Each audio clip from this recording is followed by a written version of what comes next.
As all of you should know by now, who our speaker is today, Andrzej Stewart. And my wife has heard him speak on multiple occasions, and she's eager to hear him again today. And not only has she been privileged to hear him speak, she has also personally met him. So she kind of hinted about maybe wanting to introduce him because of that relationship. So I'm going to turn it over to her right now. So Andrew's an experienced spacecraft operator, and he's worked on a wide variety of NASA missions. Right now, he's working on tracking and navigation for the Orion spacecraft. He's also a first lieutenant in Civil Air Patrol. He has 2 degrees in aeronautical engineering, undergrad from UT Austin and a master's from MIT, and he wants to be an astronaut. He's done 2 studies on how humans deal with space travel, and this is what I've heard him speak about, and it's fascinating. You're going to really enjoy this. He served as flight engineer for a 2-week asteroid mission simulation here at Johnson Space Center, and he was the chief engineering officer for high seas for a year-long Mars simulation in Hawaii. Welcome, Andrew. Well, thank you very much. Before we get into what I've done, I always like to kind of take y'all on a journey here virtually. And the other thing I'll point out too is whenever I used to give this presentation a year ago, this is the same presentation, but the context has changed significantly with the pandemic and now Snowpocalypse 2021. There's a lot of stuff that I used to speak about that I think a lot of y'all now have experience with. So it'll be interesting seeing kind of some of the parallels here. But again, before we get into what I've done, we'll go on that little journey I was telling you about. So if I can share my screen here. And let's see, start that. Y'all can see the slides? Got it. Yes. Perfect. Okay, so the trip I'd like to take is a trip to Mars. And like any trip, you have to start somewhere. And somewhere we're going to start for our trip is the International Space Station. It's got this amazing view. If you happen to be an astronaut on the space station, this is the view out your bedroom window, and it's an amazing view. You know, we think of space being really far away. It's not as far away as you'd think. If you're to drive from Houston to Dallas, instead of going that direction but going straight up, that's the distance to space. And with the astronauts flying up there, you look out that window and you can still see your home planet. You can still see planet Earth. And sometimes you can very literally see home. And so this is a photograph that was taken during an ISS expedition, Expedition 24. And the astronaut basically floated over the window with a zoom lens and snapped a photograph. And this area in the red circle there, that's the Johnson Space Center in Houston, Texas. So a lot of the astronauts train there, have homes in the area. So there are a lot of astronaut houses in this photograph too. So even though you're in space, you can very literally see your house from here. So again, this is just the start of our journey though. We've got kind of a long way to go. So let's keep on going here. We've moved out farther now. This was a photograph taken during the very last Apollo mission, Apollo 17. At this distance, we're far enough now that instead of just being a horizon, we can now see the entire globe. We see all of Earth. We're on our way to the moon here, but that being said, we still see planet Earth. We still see familiar shapes. We see the coastline of Africa here. We see clouds. We see oceans. We still see the trappings of home. So let's keep on going. So this here, this is a photograph taken during Apollo 8, the first mission where humans went into the vicinity of the moon. We think of Apollo 11 as the first time astronauts went to the moon. That's the first time we landed on the surface, but the first time we actually went and orbited was Apollo 8. And so at the time, this was essentially the farthest humans have ever been from their home planet. You still see that planet though. You still see this blue globe out there. you can still see home. We still have a long way to go. So let's finish the distance now and go all the way to Mars. We haven't sent people to Mars yet. This is one of our main goals at NASA that we're working towards right now. But we have sent robots. And this was a photograph taken by, until recently was the newest lander on Mars. This was taken from Curiosity. A couple of weeks ago, the Perseverance rover landed, which is sort of an upgraded version of this guy. But after a year on the Martian surface, the engineers at the Jet Propulsion Laboratory in California sent commands to the vehicle to point the camera back towards Earth and take a photograph. And if you're wondering where that is, it's a little dot right there. Okay, we are now a long, long way from home. It's we've gone from being able to see the familiar sights of Earth to having it be just a single pixel with the camera. Whenever we send astronauts out to Mars, once we finally get to do that, we're going to be sending them a distance we've never sent them before. And there are potentially psychological effects that could happen. Being that distance, being isolated, being on your own, being separated from the planet, things like homesickness, stress, things like that. And before we send astronauts, we want to make sure that they're healthy and safe and are able to handle these stresses. And, you know, it should be nice if we could practice here on Earth before we send people for real. Turns out we can do that. And here's a couple of facilities where we actually do that sort of work. The one on the right is the Human Exploration Research Analog at the Johnson Space Center in Houston, Texas. And as Dee said in the introduction, I spent 2 weeks in there simulating a mission to an asteroid with the goal of allowing NASA to study the psychological effects of being so isolated and separated from Earth. We'll talk about a few of those challenges as we go through the presentation. It turns out I enjoyed that experience enough that I decided to go and apply for a second mission.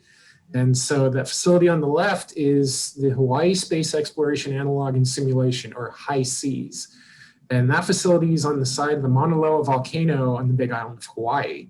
And there the mission is a simulated Mars surface mission. And it's much longer in duration. So instead of 2 weeks, I spent a full 366 days there. So a much longer time isolated.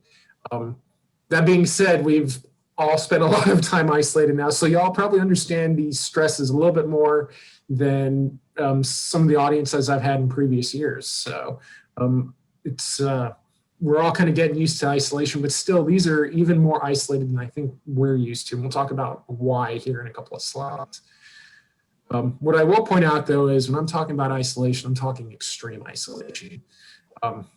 Just like it will be whenever we send astronauts to Mars, you know, whenever they get there, we're not going to have the trappings of home. We're not going to have, you know, you can go to or friends and family nearby. You're going to go and whatever you take, that's what you've got. And so you look out there and even at high seas, no civilization for miles in any direction. So we were very well and truly on our own out there. I promise these are about the only words I have on the slides. These are kind of my notes. I like to keep these in here because I like to, this helps me remember, but I promise all the rest are photos. Whenever we talk about these facilities, as well as spacecraft, they're a classification of facility called an isolated and confined environment. And these isolated confined environments, it's not just limited to spacecraft and space simulations. There's a whole variety of them that we use for a bunch of purposes. Bases in Antarctica, naval submarines out at sea, all of these are considered isolated and confined environments, and they share a bunch of characteristics. For one, they tend to be remote, so they're probably not located next door. They're usually a long distance away, again, out in space or out in Antarctica. So they're, because of that, very difficult to get to often. Whenever you go to Antarctica, it takes a whole fleet of airplanes to get you there. If you go to space, nothing less than a rocket will get you there. So it's not something you can just kind of walk to for the most part. the reason they're so remote and so isolated and hard to get to is often because they're in difficult or hostile environments. So things that are sort of hazardous to human life. Space being a vacuum full of various types of radiation is extremely dangerous to human life. But even places, again, like Antarctica or submarine underwater are places where life isn't usually sustained without some sort of mechanical assistance. Because of those environments too, excursions outside of these environments are often rare if you can do them at all. And whenever you do, you often have to wear some type of protective gear, be it a spacesuit or at Antarctica, multiple levels of warm clothing.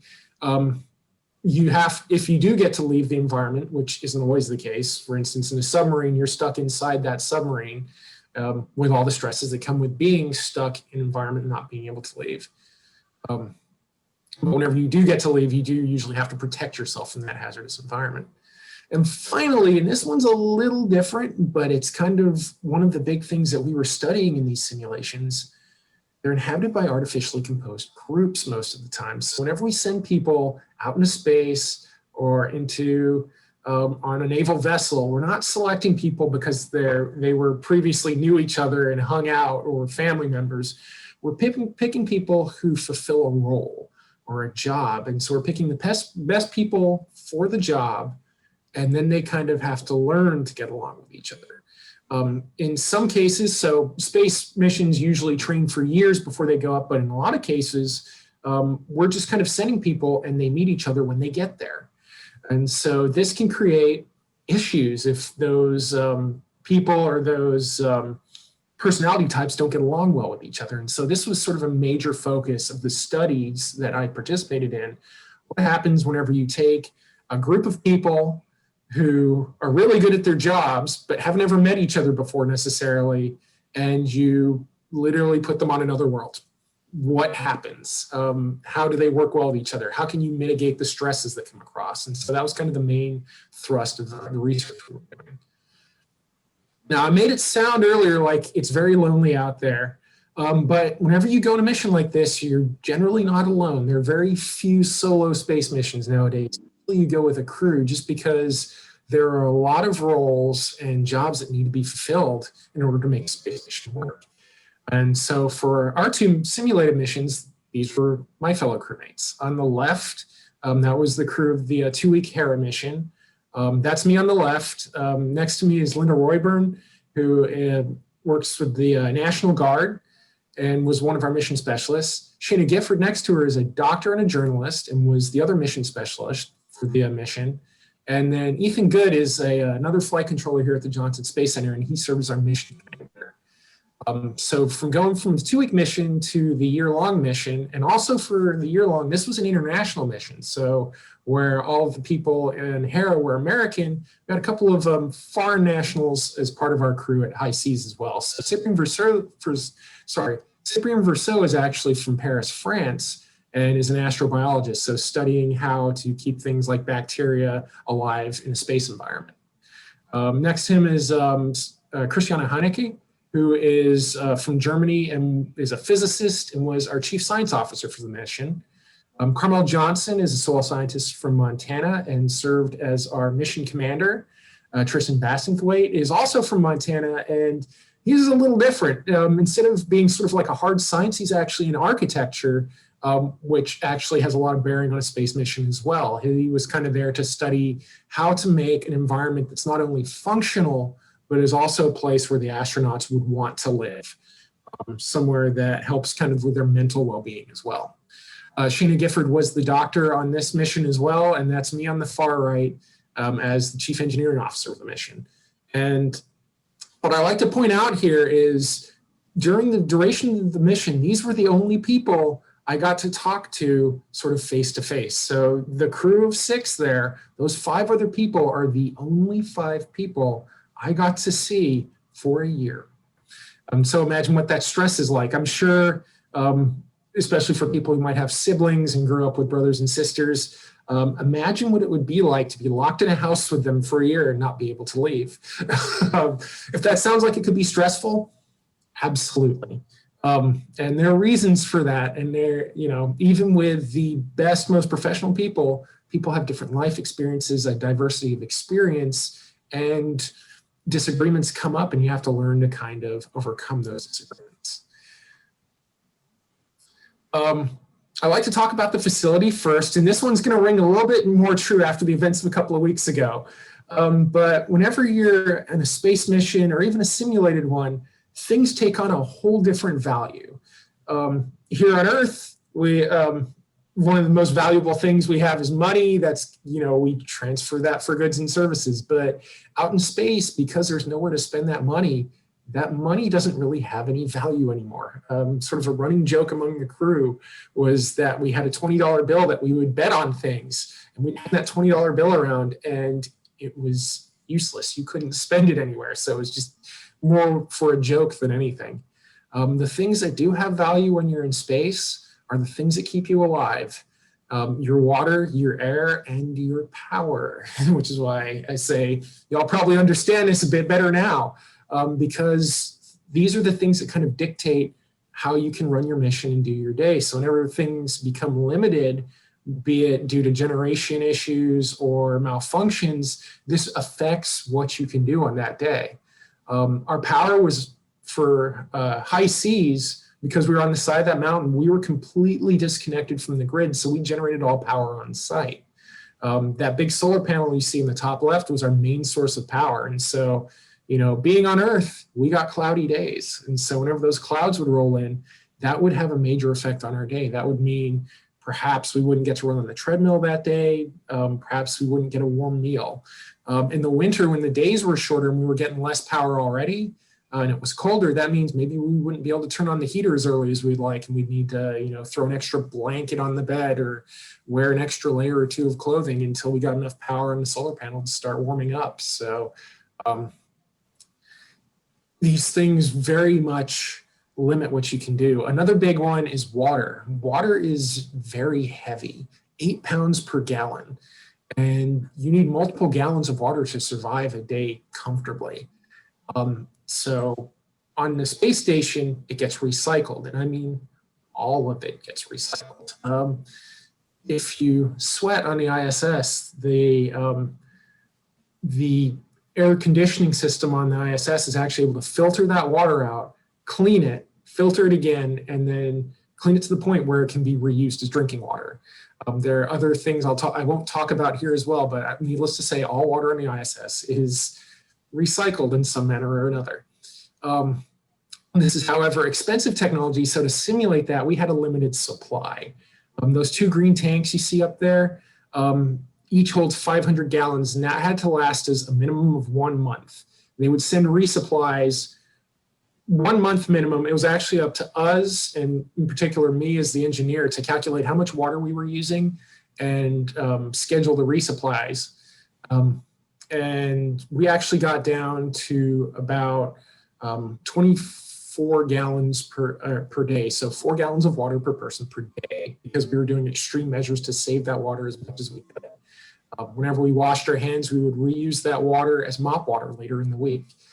Showers were Navy showers. So you get in the shower, you spray down for a second, put the soap on, and you get 1 minute of water to shower. So we were taking extreme measures. I think the average use in the US is something like 100 gallons per person per day. So it was nice to come back and be able to take a full shower again, put it that way.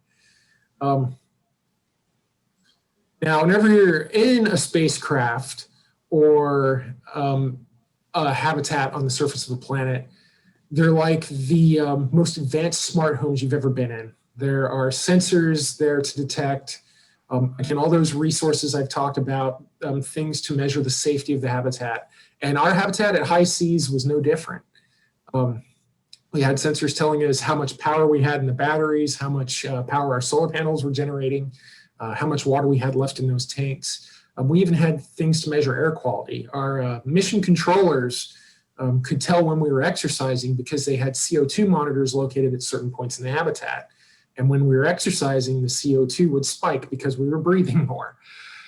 Speaking of those mission controllers, though, for both missions, we actually did have a mission control team. but there were some limitations, and these limitations have to do with how big space is. So let's talk about how big space is for just a second. So Earth and Mars are orbiting around the sun, and they kind of vary in distance depending on where they are in orbit. Whenever they're as close together as they get, like they are in this photograph here, they're 55 million kilometers, or as it says on there, 3 light minutes. So at the speed of light, or for our purposes, radio waves, which are just kind of a different color of light, takes 3 minutes to go that distance. So we think of light being very fast.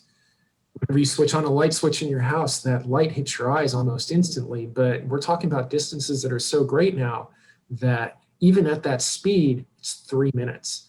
That's the best case for Mars. For worst case, when they're on opposite sides of the solar system, it's to the point where it's 22 minutes. And so imagine what a phone call would be whenever you have to wait 22 minutes for the signal to cross the globe. You wake up at Mars, you pick up the phone and you say, "Good morning, Houston. This is Mars Base 1. How are you doing today?" And then you wait for 20 minutes. Houston gets your signal after 20 minutes. They say, "We're doing great. Nice sunny day here today, and it's almost the weekend. How's Mars today?" And you wait another 20 minutes. So 40 minutes have gone by, and all you've done is say hello. So conversations that would take seconds or minutes here on Earth all of a sudden take hours or even days. So communication when you're on another planet is extremely difficult. And this was a thing that we simulated on our missions.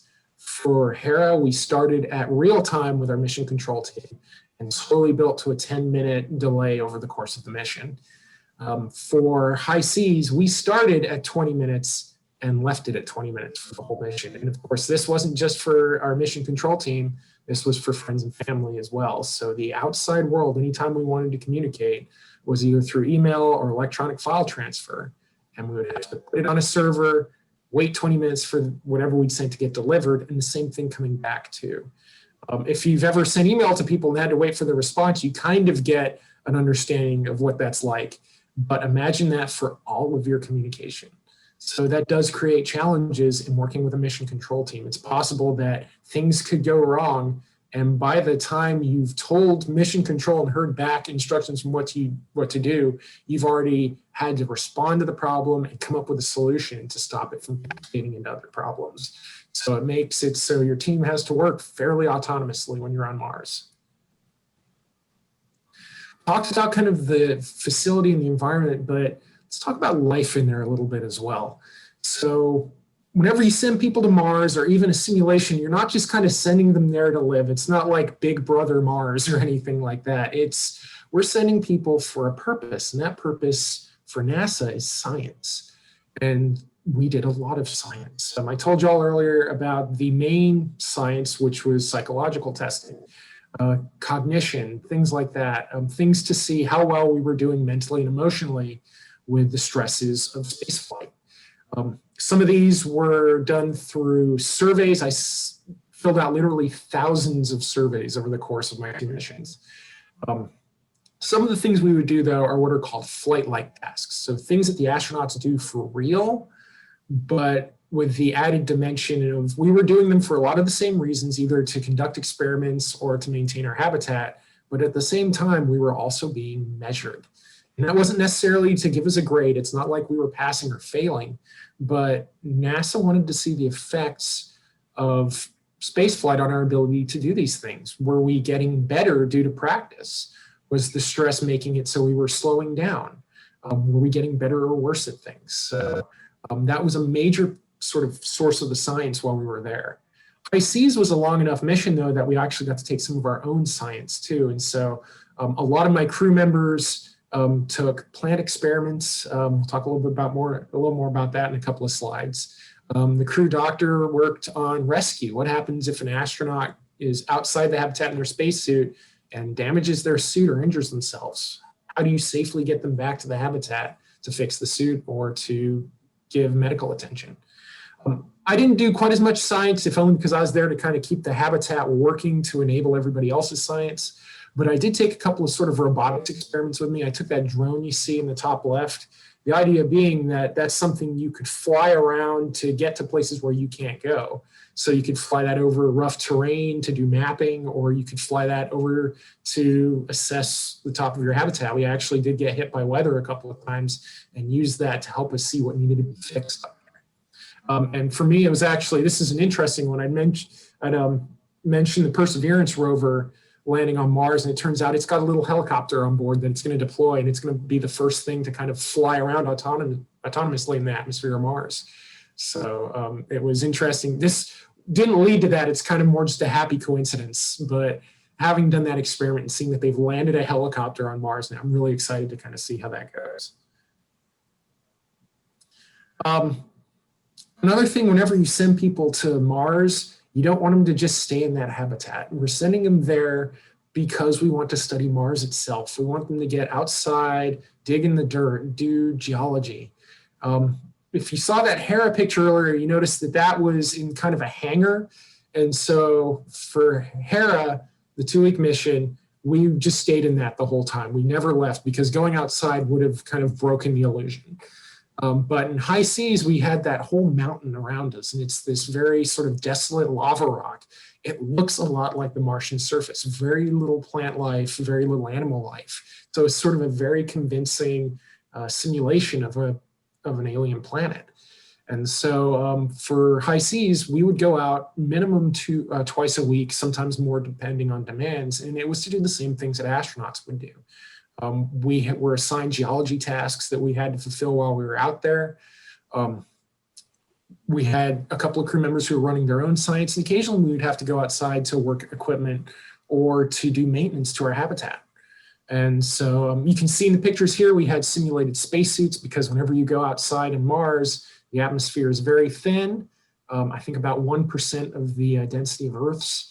And it's not the gases that we need to breathe. So going out, you can't breathe the Martian atmosphere. So you have to bring the atmosphere with you. Everybody had one of those yellow suits there. Those are basically hazardous material suits. They're plastic bags.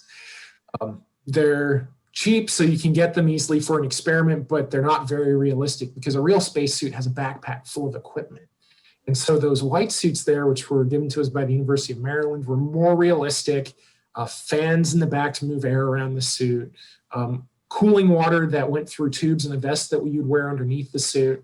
The downside being is we only had 2 of those, and they were designed for a person who was about a foot shorter than me. So anytime you see me outside the habitat, I'm in one of the yellow suits. If you ever see me in a photo of this, I think y'all used one of my spacesuit photos for the website. There's usually somebody out of frame holding the suit up by the backpack to make it look right. So, but yeah, anytime you go out and to simulate that encapsulation, we would wear those suits as well, just like the astronauts would have to do on Mars.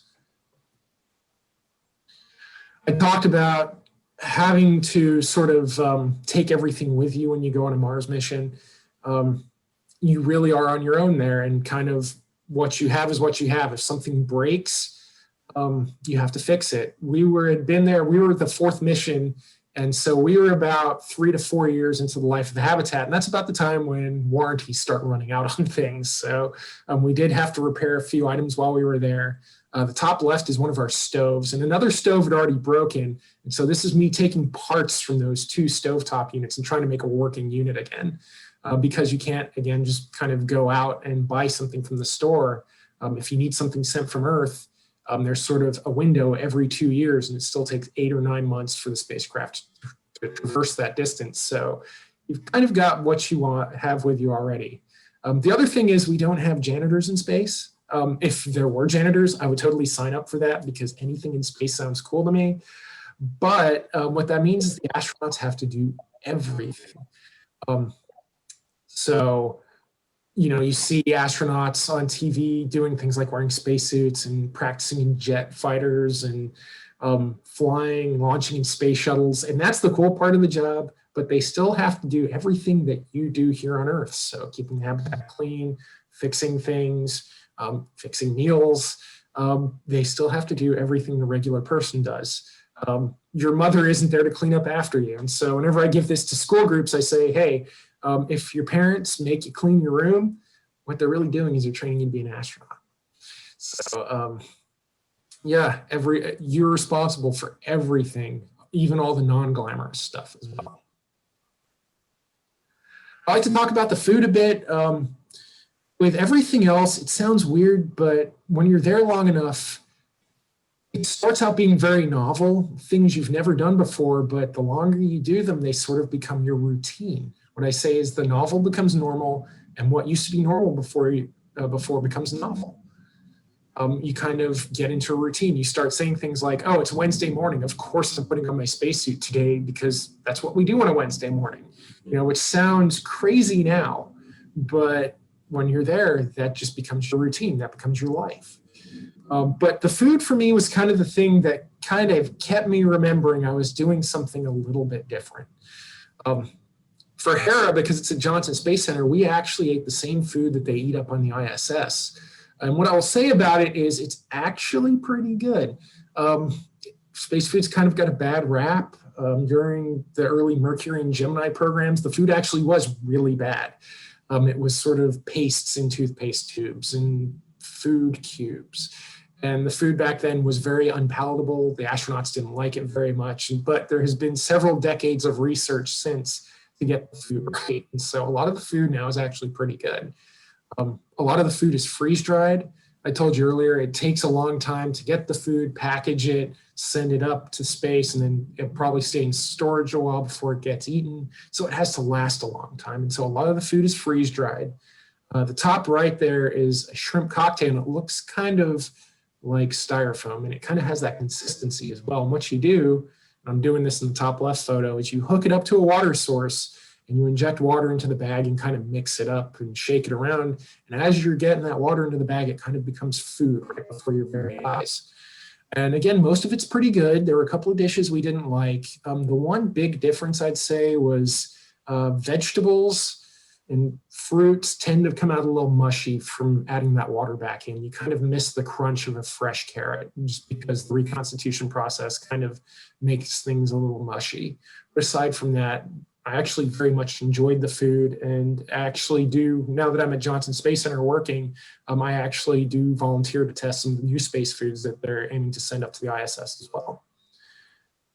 Now, High Seas out in Hawaii, being a university project, didn't have access to the ISS food lab. So what they did was use kind of more prepping foods. So you can get sort of cans of ingredients that are freeze dried, with the idea being that you take them camping or you hold on to them in case of an emergency. And so we kind of learned how to cook with these freeze dried ingredients. And with enough sort of creativity, you could do it. The bottom right was our Thanksgiving dinner, and that's a real pumpkin pie there.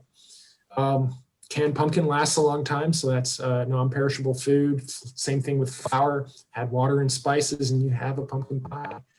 The turkey there is in Israel, though. So we got a can of those turkey chunks, added water, added flour, shaped it into a thing that looked like a turkey, and threw it in the oven for a little while. Came out tasting kind of like a turkey-flavored chicken nugget. But that being said, not terrible, not as good as home cooking, I'll say. But, you know, whenever you get to do something as cool as pretend you're on Mars, you're willing to make a few concessions every now and then and get a little creative with your culinary choices. High Seas as well, because we were there for so long, we got to grow a little bit of our own food as well. And so I talked about missing the crunch of a fresh vegetable earlier. This was a chance to kind of get that. The downside with growing food is it takes up a lot of space and a lot of effort. So it wasn't a daily thing. It was more of an every once in a while thing. The bottom left there was our first harvest, and that was cherry tomatoes. I'm not talking tomatoes, I'm talking like tomatoes. And for this was a big event for us because we hadn't had fresh food and vegetables in 3 months at this point. We made an event out of it. We got dressed in shirt and ties. We gave place settings. And we all sat there trying to get as many bites as we could out of this little cherry tomato we each got. So this was a nice treat. We found for us leafy vegetables kind of worked the best. So a lot of chards, kales, radish greens, that sort of thing tended to be the usual thing we would get. Unfortunately, not potatoes. We weren't as good as Mark Watney from the book. Finally, I talk a lot about work and science, but it turns out you cannot work 24 hours a day, 7 days a week for a year. Sooner or later, you burn out, and you do need a little bit of time to yourself as well. And this is something NASA has found out from working astronaut crews too hard, is there's a limit to human productivity. And sometimes you have to let people decompress. And so that was a thing we did on our missions as well. HERA, because we were in there for such a short time and had such limited space, it was mostly reading books, watching movies. They had an amazing sound system in there that was designed to simulate engine firings. Watching the movie Aliens on that was outstanding. In high seas, we had a lot more time and more space, so we could bring some things with us. A lot of my crewmates, you didn't have to, but they just tend to be the kind of people who like to do things that were enriching. So learning languages, learning to play new instruments. We did have some group activities as well there. So me and Tristan were kind of posing for a photo there, but we did have board game nights on a weekly basis. The screen behind us was a projector. So we watched movies on Friday nights, kind of had a movie night if power let us. And even had a crew member who knew how to salsa dance and gave salsa dancing lessons on a weekly basis. I'm coming to the end here. Just a couple of my favorite photographs from the mission. In high seas, because we were there so long, we would take photos at certain milestones to kind of help us mark the passage of time. Usually at the end of every month. At the top left, that was after we'd been there for 300 days. And so that was kind of a riff on the movie 300. And then also, I haven't shown a picture of the bunks, but the bunks in these places are usually very small. HERA, in fact, is so small, you've kind of got enough room to lay back and sit up.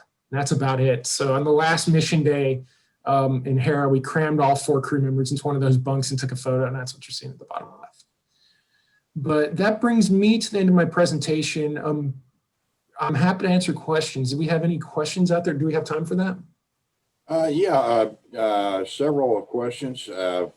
If we keep them fairly short, and Sure. And if you have time to stay with us a little bit. Certainly. Okay. Any questions for Andrzej? Let's see. Speak up because I can't. Hey, Bill, I'd like to ask him something. Okay. This is Gwen. All right. Yeah. Go ahead. Andrzej, Gwen. in the introduction, I thought I heard them say that you're wanting to actually be an astronaut. So actually go to. Is that you want to go to Mars? Is that your ultimate goal here? Personally, I just want to go to space in any capacity. Anywhere they would send me. It's a very competitive process, so there's absolutely no guarantee I'll ever get picked to go. This doesn't give me sort of any, like, this isn't a fast track into the astronaut program or anything like that. I mean, it doesn't give me any other advantage other than, it's a unique thing to have on my resume, but it's not like NASA's picking astronauts exclusively from these programs. But, I'll keep trying at it, and if I don't, I can at least say I've done this much, so. Well, it's just fascinating. I mean, when I was a girl, I always dreamed of going to space, but I think I missed my window. But I don't think you've missed yours. So good luck. Thank you much. I hope not. I'll keep trying until they tell me to stop. We have any other questions? Well, I want to ask you one then. What happens if, let's say that you're in a situation and let's say somebody just has to have their appendix out. Do you have the capability of performing a surgical procedure? That's an excellent question, and that's one I know that they work with a lot in space flight. And this is why they screen astronauts so rigorously, is because in part they want to try and avoid problems like that in space. Ultimately, for an actual space flight, you're very limited as to what you can do. Usually they send up enough for kind of basic first aid, first response.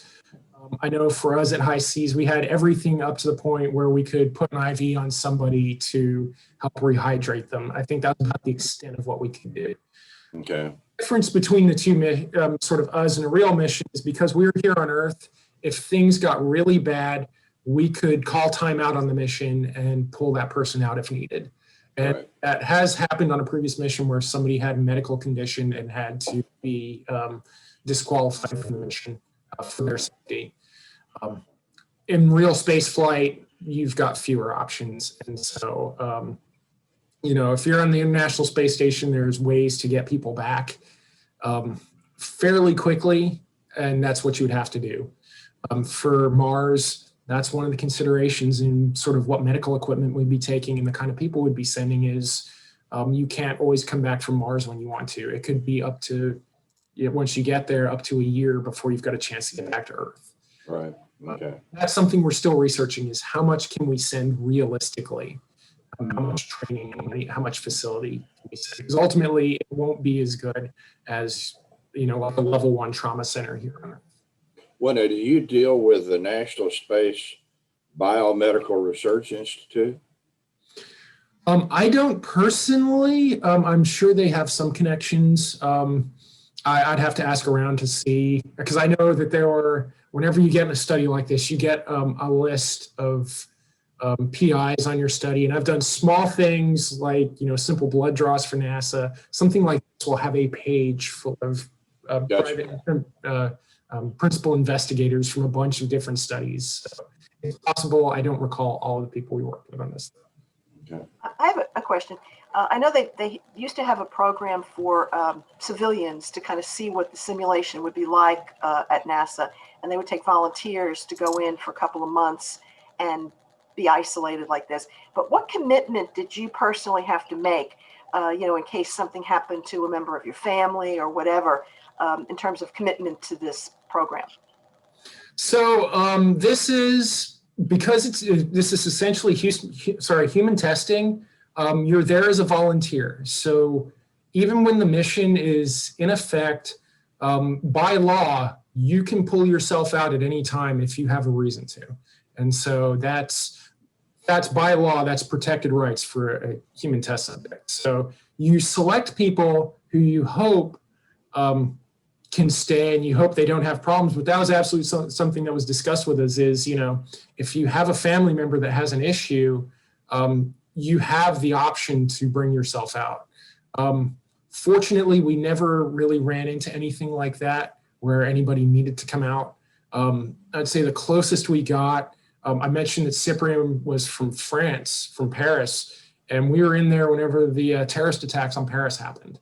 And if you recall, I told you about that 20-minute time delay. And so he was hearing about this kind of in bits and pieces from Mission Control. And Mission Control that day was kind of trying to stay on top of the news for him because he has family there. And it turns out that none of his family were affected by it, but that was sort of a very stressful day for him, was just the worry and already having that disconnection. But had it have gotten to the point where he needed to remove himself, he would have been well within his right to remove himself. Okay, well, any other questions? Well, Dee and Will, thank you so much for that arranging your remarks. That was an outstanding program and so fascinating. Good. And glad you could be with us. And hopefully when you have some more work that you can share with us, that you'll come back and join us. So Certainly, I'd be happy to let you know. And thank you. Okay, please. It's always a pleasure. Thank you.